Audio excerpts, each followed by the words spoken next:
Subscribe करें मेरे YouTube channel को और बेल के आइकन पर क्लिक करें ताकि जब भी मेरी नई वीडियो आए उसकी नोटिफिकेशन सबसे पहले आपको मिले।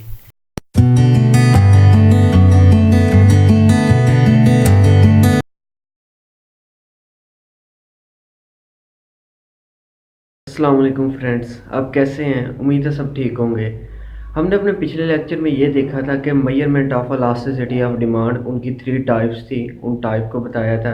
उन टाइप के बारे में हम फर्दरली पढ़ रहे हैं। हमने कुल खर्च का मेथड में पहली टाइप पढ़ ली थी कि तलब की लचक इकाई के बराबर। आज हम उसकी सेकंड टाइप पढ़ेंगे, तलब की लचक, यानी हमारा जो मेथड चल रहा है वो है कुल खर्च का तरीका। हम पढ़ रहे हैं measurement of elasticity of demand. इसमें हमने आजकल जो देखना है वो है तलब की, इसकी सेकंड टाइप देखनी है कुल खर्च के मेथड की, तलब की लचक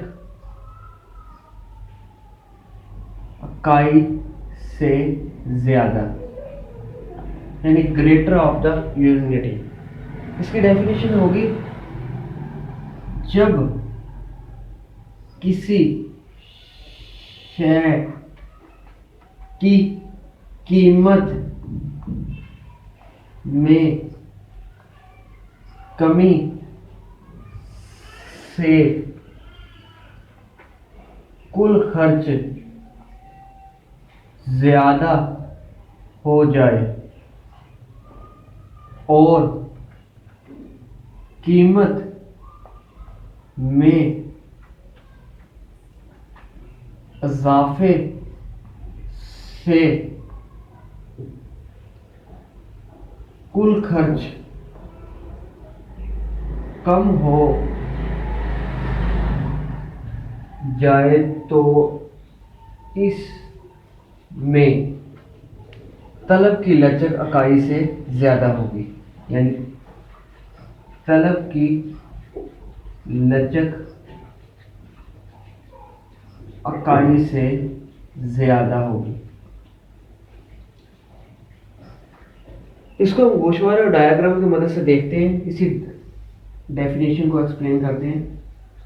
मैंने 3 तरह के कॉलम लिए, फर्स्ट में प्राइस, दूसरे में डिमांड और तीसरे में total expenditure.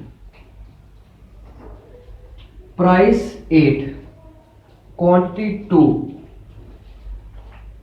Price multiply total जो उसने मिकदार खरीदी वो इज इक्वल टू 16, तो ये टोटल एक्सपेंडिचर निकल आते हैं। प्राइस कम हो के प्राइस हम कह देते हैं कि प्राइस हो गई 4, डिमांड वो 6 यूनिट करता है और टोटल एक्सपेंडिचर कितने हैं 24, 6 मल्टीप्लाई 4 इज इक्वल टू 24। किसी शय की कीमत में कमी होने से कुल अखराजात ज्यादा हो जाए, कीमत कम हुई, कुल अखराजात 16 से 24 हो गए, और कीमत में इजाफे से कुल अखराजात कम हो जाए। कीमत हम कहेंगे इनवर्सली प्रोपोर्शनल कीमत 4 से 8 हुई, कुल अखराजात पहले 24 थे, अब कुल अखराजात 16 हो गए। इसको हम डायग्राम की मदद से देखते हैं। ये जब इकाई तलब की लचक इकाई से ज्यादा होगी तो इसका खत हमेशा फ्लैटर बनेगा, ये याद रखना है आप लोगों ने। यहाँ पे ओरिजिन, ये मैंने डिमांड कर बनाया फ्लैटर, ये ओरिजिन, ये प्राइस, ये डिमांड। अब प्राइस हम कह देते हैं कि यहाँ पे 8 है, प्राइस 8 और क्वांटिटी डिमांडेड कितनी है 2 यूनिट। यहाँ पे उसके कुल अखराजात 16 हो रहे हैं, प्राइस कम होकर 4 हो जाती है, प्राइस ही कम होकर 4 हो गई 4, और वो यूनिट कितने डिमांड कर रहा है 6। यहाँ पे आप देख सकते हैं कि प्राइस में थोड़ी सी कमी आई है लेकिन उसने डिमांड काफ़ी हद तक बढ़ा दी है। जब वो डिमांड पहले चीज़ें 2 खरीद रहा था, अब चीज़ें 6 खरीदेगा, यानी 2 की निस्बत उसने 6 खरीदनी शुरू कर दी, चीज़ों की डिमांड ज़्यादा कर दी। जब चीज़ों की डिमांड ज़्यादा, उस आदमी चीज़ों की डिमांड उसी से हम ज़्यादा करता है जब उसके पास पैसा ज़्यादा होता है। जब वो चीज़ों की डिमांड ज़्यादा करेगा, वो ज़्यादा चीज़ों को खरीदेगा तो ऑटोमेटिकली उसके कुल अखराजात में इजाफा होगा। तो ये वाज़ेह तौर पर ये नज़र आ रहा है कि जैसे प्राइस में कमी होने से उसके कुल अखराजात में इजाफा हो गया, ये हमें वाज़ेह करता है कि तलब की लचक इकाई से ज़्यादा हम कुल खर्च के मेथड से भी मैयर कर सकते हैं। जब हमारी डिमांड ज़्यादा होगी उस टाइम हमारे कुल अखराजात भी ज़्यादा होंगे। ये तलब की लचक इकाई से ज़्यादा जो है ना, ये लग्जरीज गुड की होती हैं, यानी इनकी अगर प्राइस में थोड़ी सी कमी आ जाए, यानी तलब की लचक प्राइस में अगर थोड़ी सी कमी आ जाए तो लोग इसको, जो चीज़ पहले नहीं अफोर्डेबल कर सकते, वो चीज़ को ज़्यादा खरीदना शुरू कर देते हैं, चीज़ को ज़्यादा खरीदना शुरू कर देते हैं और उनके कुल अखराजात में इजाफा हो जाता है। अगर चीज़ की प्राइस थोड़ी सी बढ़ जाए तो वो डिमांड बहुत हद तक कम कर देते हैं और चीज़ को नहीं खरीदते। इसकी एग्जांपल लग्जरीज गुड्स से मुराद है कि नमूद नुमाइश की चीज़ें, गाड़ी, बंगला वगैरह। तीसरी टाइप जो कुल खर्च की है वो है इकाई से कम। इसकी डेफिनेशन है, जब किसी शय की कीमत में कमी से कुल अखराजात में कमी आ जाए और कीमत में इजाफा से अखराजात में इजाफा हो जाए तो तलब की लचक इकाई से कम होगी। अब इसकी हम तफसील गोशवारा और डायग्राम की मदद से देखते हैं। मैंने ये गोशवारा बना दिया, इसमें मैंने 3 कॉलम शो कर दिए। फर्स्ट कॉलम में है प्राइस, सेकंड में डिमांड, थर्ड में total expenditure. Price 8, demand 2, total expenditure 16। Price 4 कम हो गई प्राइस 4, डिमांड 3, यानी 3 यूनिट वो ले रहा है। 4 × 3 इज इक्वल टू 12। हमने कहा था टोटल एक्सपेंडिचर हम इसी तरह फाइंड करते हैं ना कि जितनी प्राइस हो वो प्राइस और जितनी मिकदार उसने खरीदी हो, प्राइस मल्टीप्लाई जितने यूनिट उसने खरीदे हो, प्राइस को यूनिट से मल्टीप्लाई करते हो तो टोटल एक्सपेंडिचर निकल आते हैं। इसके हम डायग्राम की मदद से देखते हैं। पहले थोड़ा सा मैं यहाँ पे ये बता दूं कि हमने डेफिनेशन में यही देखा है ना कि कीमत में कमी से, किसी शय की कीमत में कमी से टोटल एक्सपेंडिचर कम हो जाए और कीमत में इजाफे से अगर एडवर्सली पोर्शन लिया जाए तो जो टोटल एक्सपेंडिचर उसमें इजाफा हो जाए। फॉर एग्जांपल इसकी एग्जांपल ये है कि बेसिक नीड, अगर बेसिक नीड की प्राइस बढ़ जाएगी तो लोगों ने फिर भी उन्हें खरीदना है, यानी बुनियादी गुड्स। जब उनकी प्राइस बढ़ जाएगी लोग उसे खरीदेंगे, जब खरीदेंगे तो उनके एक्सपेंडिचर में इजाफा होगा।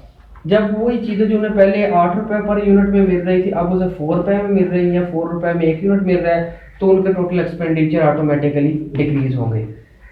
हमेशा याद रखिएगा कि जो तलब की लचक इकाई से कम होगी उसमें जो तलब का खत होगा वो स्टीपर बनेगा, और तलब की लचक इकाई से जब ज़्यादा होगी तो तलब का खत है वो फ्लैटर बनेगा। इसमें स्टीपर में यह है कि प्राइस अगर 8 है, प्राइस हम 8 के रहते हैं और डिमांड कितनी है 2 यूनिट।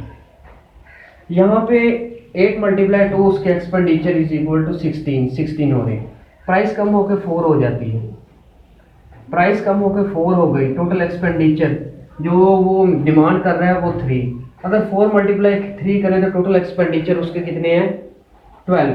यहाँ पे हम देख सकते हैं कि कीमत में बहुत ज़्यादा कमी हुई, यानी 4 यूनिट की कमी हुई, लेकिन डिमांड में 1 यूनिट का इंक्रीज हुआ।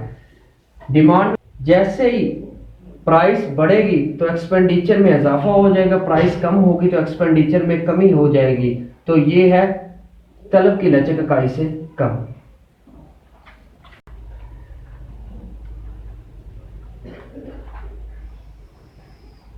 सबसे पहले मैंने प्राइस शो कर दी, डिमांड शो कर दी, टोटल एक्सपेंडिचर शो कर दिए।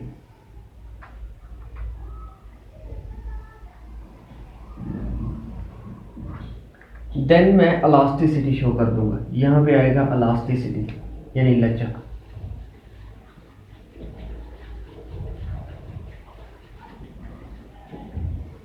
इलास्टिसिटी लचक। Price 10, total demand 1, total expenditure is equal to 10। Price 9, demand 2, 9 multiply 2 यानी प्राइस जितनी खरीद करदा मिकदार है इज इक्वल टू 18। यहाँ पे price 8, demand 3, 24, 8 multiply 3, 7, demand 4, 28, price 6, demand 5 is equal to 30। Price 5, demand 6, 5 multiply 6 is equal to 30। Price 4, demand 3 is equal to 12। नहीं, demand 4 is equal to 16। Price 3,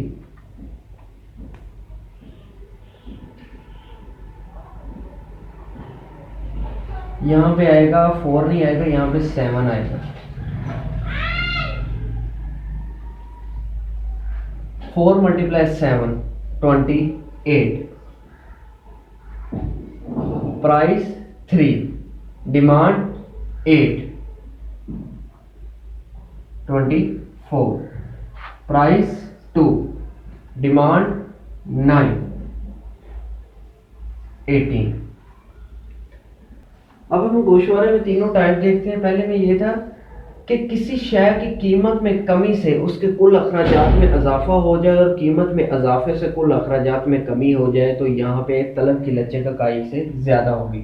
अब देख रहे हैं कि कीमत 10, 9, 8, 7 कीमत कम हो रही है तो कुल अखराजात 10, 18, 24, 28। हमने ये कहा था कि जब किसी शय की कीमत में कमी से उसके कुल अखराजात में इजाफा होता जाए तो ये तलब की लचक इकाई से ज़्यादा होगी। अगर हम देखें कि कीमत में कमी से कुल अखराजात में इजाफा होता जा रहा है तो यहाँ तक अगर देखें कीमत कम हो रही है, कुल अखराजात हमारे इजाफा होता जा रहा है। पहले 18, 24, 28 ये था कि लग्जरीज गुड यानी गाड़ी बंगला वगैरह जो पहले कम ज़्यादा कीमत पर अवेलेबल थे, अब कम कीमत पर जो लोग पहले परचेज नहीं कर सकते तो उस चीज़ को उन्होंने परचेज करना शुरू कर दिया, उनके एक्सपेंडिचर में इजाफा हो गया। प्राइस में इजाफे से टोटल एक्सपेंडिचर कम हो जाए और प्राइस में कमी से टोटल एक्सपेंडिचर इजाफा हो जाए तो तलब की लचक ED इज ग्रेटर देन 1, तो तलब की लचक इकाई से ज्यादा होगी। सेकेंड टाइप में हमने ये पढ़ा था कि जब किसी शय की कीमत में इजाफा या कमी से तलब यानी उसके कुल अखराजात में कोई तब्दीली ना है तो वहां पे तलब की लचक इकाई के बराबर होगी। यहाँ पे अगर देखें 6 मल्टीप्लाई 5 इज इक्वल टू 30, कीमत कम हुई फिर भी हमारे 30 एक्सपेंडिचर, कीमत ज़्यादा हुई फिर भी हमारे 30 एक्सपेंडिचर। अगर हम कीमत ज़्यादा हुई फिर भी 30 एक्सपेंडिचर, कीमत कम हुई इसके इनवर्सली प्रोपोर्शन ले लें फिर भी हमारी कीमत यानी टोटल एक्सपेंडिचर 30। तो यहाँ पे इन दो पॉइंट के अंदर तलब की लचक प्राइस कम हो या ज़्यादा हो, टोटल एक्सपेंडिचर नो चेंज, तो यहाँ पे इकाई की लचक AD इज इक्वल टू 1। इकाई की लचक तलब की लचक इकाई के बराबर होगी। थर्ड टाइप हमने ये पढ़ी थी कि एक्सपेंडिचर यानी ये कह लें कि कीमत कम होती जा रही है, कीमत बढ़ जाएगी तो उसके टोटल एक्सपेंडिचर बढ़ जाएंगे और कीमत के कम होने से उसके टोटल एक्सपेंडिचर कम हो जाएंगे। हमने यही पढ़ा था कि कीमत अब देखें यानी बेसिक नीड्स हम कह लें कि बुनियादी गुड्स, उसकी कीमत पहले 4 थी, वो 4 रुपए में एक चीज़ की कीमत 4 रुपए थी, वो 7 यूनिट फिगर था, उसके 28 रुपए खर्च हो रहे थे। जैसे जैसे कीमत कम होती जा रही है उसके टोटल एक्सपेंडिचर में भी कमी आती जा रही है। कीमत के कम होने से, हमने ये पढ़ा था कि कीमत के कम होने से टोटल एक्सपेंडिचर कम हो जाए और कीमत में इजाफे से टोटल एक्सपेंडिचर में इजाफा हो जाए तो वहां पे इकाई की लचक यानी तलब की लचक इकाई से कम होगी। यहाँ कीमत कम हो रही है तो टोटल एक्सपेंडिचर कम हो रहे हैं। अगर कीमत में इजाफा हो जाए 2, 3, 4 तो टोटल एक्सपेंडिचर में इजाफा होता जा रहा है। तो हमें इस टेबल की मदद से वाज़ेह तौर पर पता लग गया कि तीनों टाइप्स का कि कीमत, जब किसी शय की कीमत में कमी आती है तो उसके टोटल एक्सपेंडिचर बढ़ जाते हैं तो वो तलब की लचक इकाई से ज़्यादा होती है। कीमत में कमी या ज़्यादा से टोटल एक्सपेंडिचर में कोई चेंज ना आए तो तलब की लचक इकाई के बराबर होती है। कीमत में कमी से टोटल एक्सपेंडिचर कम हो जाए और कीमत में इजाफे से टोटल एक्सपेंडिचर में इजाफा हो जाए तो इकाई की तलब की लचक इकाई से कम होती है। तो आज का हमारा ये टॉपिक एंड होता है। इंशाल्लाह हम नेक्स्ट टॉपिक में जो इसकी नेक्स्ट मेजरमेंट है परसेंटेज मेथड या फ्लिक्स मेथड, उसकी मदद से समझेंगे। अगर मेरी आपको वीडियो पसंद आए तो इसको लाइक और शेयर करें और मेरे चैनल को सब्सक्राइब करें ताकि जब भी नई वीडियो उसका नोटिफिकेशन सबसे पहले आपको मिले। अल्लाह हाफिज़।